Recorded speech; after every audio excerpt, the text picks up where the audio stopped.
Donald Trump sought to connect his presidency to the nation's prosperity in his first State of the Union address. He argued that the United States has arrived at a new American moment of wealth and opportunity. The president largely dispensing with his trademark antagonism in a bid for bipartisanship. For more on this, Bloomberg's Jodi Schneider joins us. She was awake during the State of the Union. She was tracking it for us over in Asia.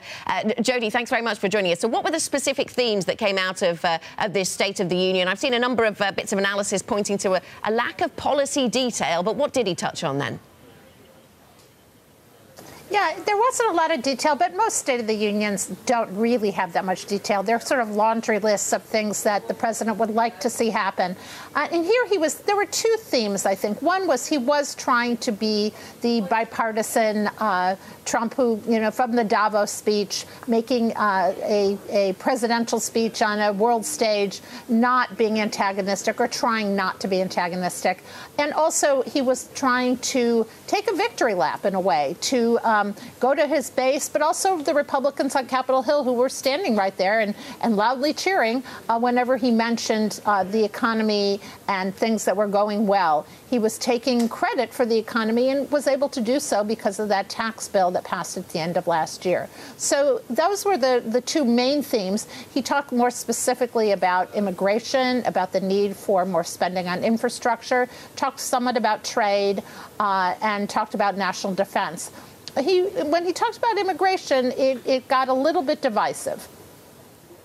Well, it's hard not to get divisive when you talk about, how would you not get divisive, right, on this issue that so many people are so far apart on? What did he say about immigration?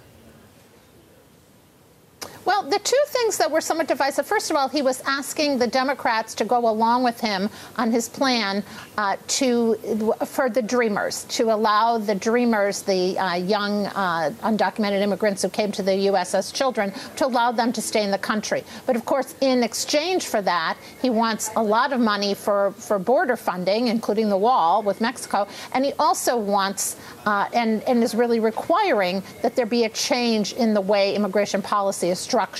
Right now, it's you're allowed to have visas for extended family members. That wouldn't be the case under his plan. So the Democrats weren't going to like this to start with. And then he made a number of comments about he talked about gang members who had committed crimes and had some people in the audience. One was an agent who caught some gang members. Another was the family of some victims of gang violence, and sought to connect that with immigration, which made some people in the audience, particularly Democrats, but also commentators, somewhat uncomfortable that he was linking immigration yet again with crime.